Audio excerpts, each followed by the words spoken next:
Panoorin natin to mga gar. Ito si Manong, oh. Tignan niyo yung life hack niya. Kasi lagi kasi siyang naaway ng asawa niya sa pag-iinom niya. Ang ginawa niya, dumiskarte siya.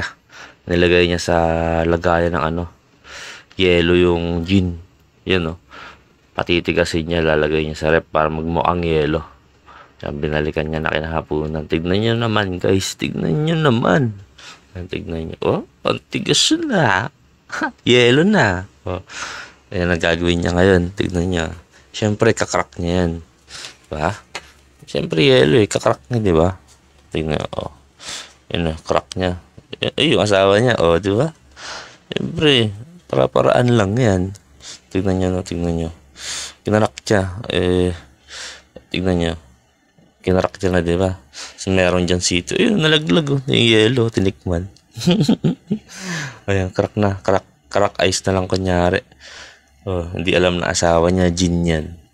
Oh, syempre, iinom lang siya ng ng sito kunyari. Nilagay niya sa yelo. Diba? Instant, ano na yan? Instant inumin na hindi pa alam na asawa niya. Oh, diba? Oh, tignan nyo. Titikman yan, syempre, diba? Sarap niyan. Oh, parang nagkukwentuhan lang sila, hindi halata. Diba? Parang lang, whiskey. Oh. Tignan nyo naman. Quality gar, quality.